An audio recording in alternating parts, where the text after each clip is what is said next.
bonsoir et bienvenue à ce journal. Les points qui dominent l'actualité, l'équipe au pouvoir semble patauger dans le traitement du dossier Petro-Caribé. Après la mise à pied au Palais national de 2 hauts dignitaires de l'État indexés, le Premier ministre annonce la formation sous peu d'une commission multisectorielle pour établir la vérité sur cette affaire. C'est mardi 23 octobre que l'ex-premier ministre Laurent Salvador Lamotte est convoqué au parquet de Port-au-Prince dans le cadre de l'affaire Petro-Caribé, une manœuvre politique s'insurge des avocats des plaignants. Les Port-au-Prinциens divisés sur le limogeage d'une quinzaine de proches collaborateurs de Jovenel Moïse au Palais national. Si certains ont bien accueilli cette décision, pour d'autres, il s'agit d'une stratégie visant à casser le mouvement Petro-Challenge. 128 arrestations et plus de 4 millions de gourdes collectées en septembre dernier dans le cadre de la lutte contre les prises clandestines, s'est félicité le directeur général de l'électricité d'Haïti. Et puis à l'étranger, à l'âge de 85 ans, le président camerounais Paul Biya s'apprête à entamer un 7e mandat. Restez branchés, ces titres et autres vous seront développés après la pause.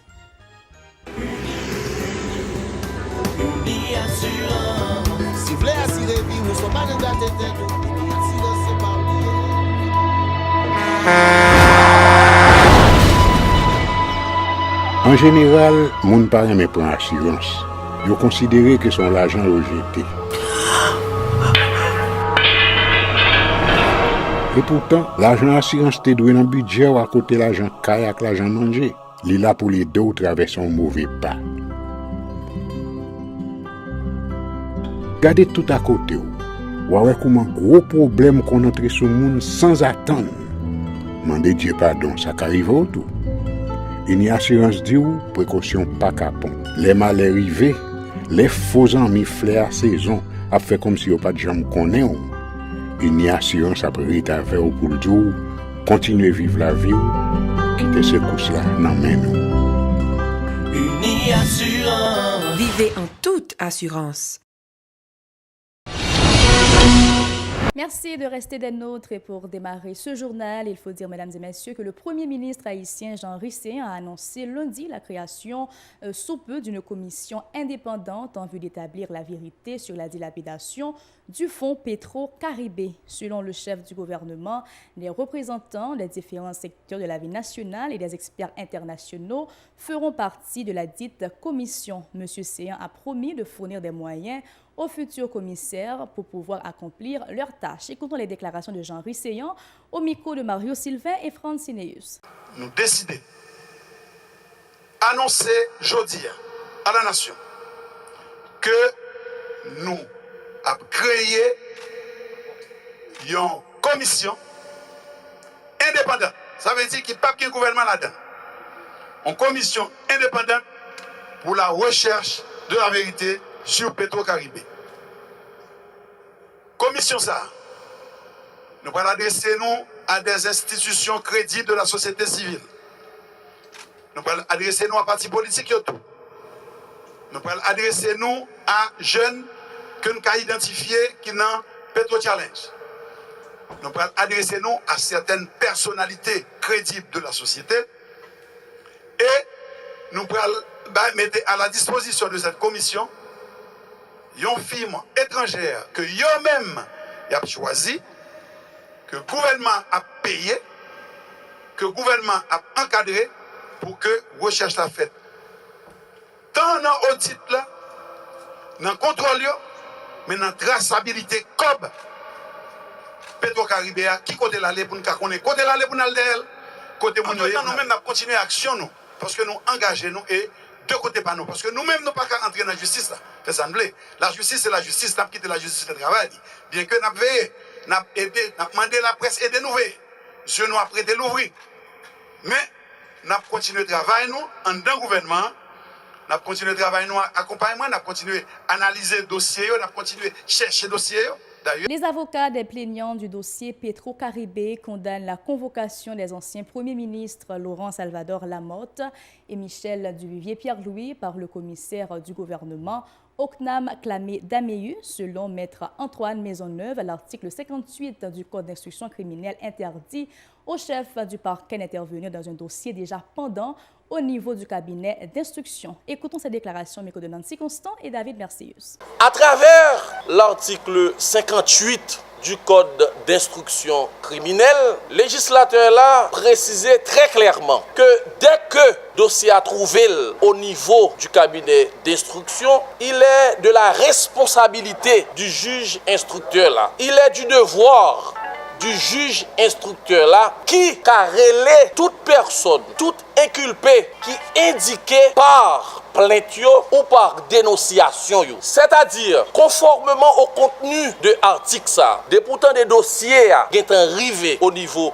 du cabinet d'instruction, eh bien, un commissaire du gouvernement qui se respecte, il doit attendre jusqu'à ce que le juge instructeur là rende ordonnance. Eh bien, en termes d'interprétation de démarche qui entreprend aujourd'hui par clamer Oknam d'Améus, n'a dit très clairement que démarche ça, pratiquement, c'est un synonyme de démagogie, c'est un synonyme de diversion, c'est un synonyme de mascarade pour essayer d'induire le monde en erreur. Son démarche pratiquement qui dépourvu de tout contenu juridique, de tout contenu constitutionnel, et que heureusement le dossier a démarré et que l'enjour qui vient là, conformément à ce qui est dit dans la procédure pénale, juge instructeur là, l'a bien pour le relais tout inculpé pour que finalement il vienne dire très clairement où sont passés les 3,8 milliards de dollars. La structure dénommée secteur démocratique et populaire minimise la mise à pied des 16 proches collaborateurs du président de la République.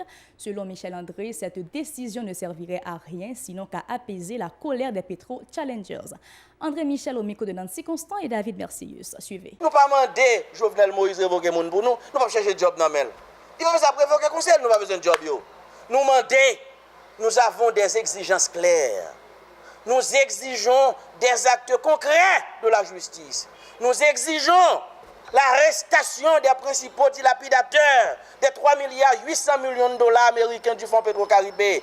Nous demandons pour saisir bien meubles, bien immeubles, provisoirement, en attendant que la justice décide. C'est ce que nous demandons. Nous ne pas demander de révoquer, nous n'avons pas de job à chercher. Les avis des Port-au-Prinsiens sont partagés sur la décision du président de la République de limoger 16 de ses collaborateurs immédiats pour faciliter notamment le traitement du dossier Petro-Caribé. Si un premier groupe de personnes n'y voit pas d'inconvénient, d'autres estiment par contre que cette réaction de Jovenel Moïse ne vise qu'à casser le mouvement des Petro-Challengers qui étaient plusieurs dizaines de milliers dans les rues le 17 octobre dernier. Reportage de Marc Dorsey et Régard Noël. C'est la chronique d'une mort annoncée. Pour une première catégorie de citoyens, la mise à pied des 16 collaborateurs de Jovenel Moïse n'a rien de surprenant, sachant que le chef de l'État est acculé de toutes parts dans le cadre du dossier Petro-Caribé. Il était temps pour le locataire du Palais national de se débarrasser de ces éléments gênants dont les noms de certains sont cités dans la dilapidation des 3,8 milliards du fonds Petro-Caribé, ont indiqué ses compatriotes révoltés. Faut que monsieur t'a fait genre de révocation ça. C'est une démarche, il montre on part dans une démarche qu'il voulait faire, mais à faire donc pour le laisser la mettre des gens compétents en face peuple là et qui est logique qui pour servir nous plus bien. Ça président a fait là, considère comme un commencement dans ça qui a fait, dans ça qui est pour fait. Selon une deuxième catégorie de personnes, la réaction du chef de l'État fait partie de sa stratégie visant à casser le rythme du mouvement Petro-Challenge. Il reproche au chef de l'État d'avoir attendu la manif du 17 octobre pour passer à l'action. Et révocation président à faire. Bon, m'arrêter quoi c'est ça cap solution en vrai. Ça vous le faire pas le faire, c'est mettre Mounio à la disposition de la justice. Ou juste révoquer ou nommer un nouveau chef cabinet, la prend encore ça cap sorti non c'est pas ça. Nous besoin d'un équipe concret. Nous pas besoin de bagaille maquillage politique toujours. Une troisième catégorie de gens préconise l'unité au sein de tous les secteurs en vue de poursuivre la mobilisation dans l'optique de contraindre les responsables à mener à bout l'affaire Petro-Caribé. Je ne pense pas que l'action ça a cassé, on ne peut pas manifester. Bon, tant que nous ne pouvons pas jouer un résultat, c'est mobiliser. Retirer, nous ne pouvons pas faire, nous pas manifester. Il faut que nous manifestions pour nous capables de jouer une réponse avec Petro-Caribé. Selon ces Port-au-Prinsiens, La présence au Palais national de Wilson Lalou, ancien ministre des Finances, de Michel-Joseph Martelly et Yves-Germain Joseph, ex-ministre de la Planification, n'a fait que plonger Jovenel Moïse dans l'amateurisme, ce qui a failli précipiter sa chute en juillet dernier. Les Petro Challengers envisagent de fouler à nouveau le macadam le 18 novembre prochain, ne voulant laisser aucun répit au pouvoir dans le cadre de ce dossier. Autre nouvelle, le département de lutte contre la fraude au sein de l'électricité d'Haïti a effectué 128 arrestations et collecté plus de 4 millions de gourdes dans le cadre de la lutte contre les prises clandestines en septembre dernier. C'est félicité le directeur général de l'institution, Hervé Pierre-Louis, qui encourage les abonnés à s'acquitter de leur passif envers les DH pour lui permettre de remplir sa mission. Ces propos recueillis par Nancy Constant et David Mercius. Département de lutte contre la fraude, pour moi septembre, avec action fraude que le menait, il collecté 4 443 500 gourdes.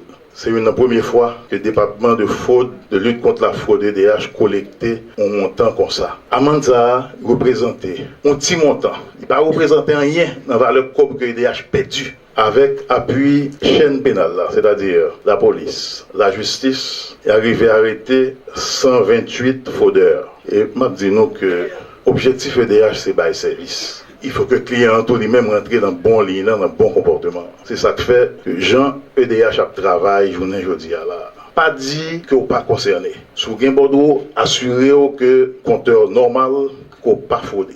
Par ailleurs, le DH dispose actuellement d'une capacité de production de 54 MW suite aux dernières pluies qui se sont abattues sur le pays, se réjouit le DG de l'institution. L'ingénieur Pierre-Louis a aussi fait savoir que les travaux de rénovation de la ligne de transport d'énergie reliant Péligre à Port-au-Prince sont en cours. Suivant. Nous sommes capables de constater que depuis quelque temps, il y a une nette amélioration de production énergie électrique là. Qui côté augmentation ça a sorti. Centrale Péligre, que nous connaissons, qui fin rénové, a produit actuellement avec l'appui qui tombait 2 dernières semaines, puissance maximum, c'est-à-dire 54 MW. Additionné à producteurs privés, e-Power, Sogénère et avec Centrale Carrefour, qui fait que EDH est capable, aujourd'hui, en mesure de donner davantage d'électricité. Actuellement, ligne qui transporte des courants saute Péligre, privé Port-au-Prince, vieux. Il est âgé de plus de 47 ans. Il presque 50 ans. C'est-à-dire, tout matériel, équipement, ça a une durée de vie.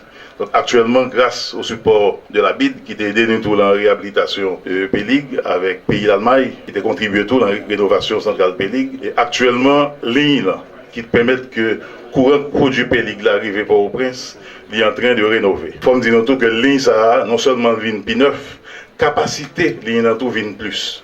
Au début, ligne initiale là, il y a une capacité de 70 MVA, ligne actuelle là, capable de transporter jusqu'à 82 MVA. C'est le moment de vous accueillir à la page internationale. Restez branchés. Dans l'international, le président camerounais Paul Biya s'apprête à entamer un 7e mandat. Le chef de l'État a remporté le second tour de la présidentielle avec 71,28% des voix. Malgré une unique apparition publique au cours de sa campagne, le président camerounais reste seul maître à bord à l'âge de 85 ans. Mais cette fois, ses adversaires ont quadrillé le pays et multiplié les meetings. Maurice Kamto, qui avait revendiqué la victoire le 8 octobre dernier, arrive finalement en 2e position avec plus de 14% des suffrages. Un score modeste sur le papier, mais c'est lui qui incarne aujourd'hui la voix de l'opposition. C'est ici que nous mettons fin à ce journal. Un plaisir de vous avoir informé sur la télévision Pacifique. Restez branchés.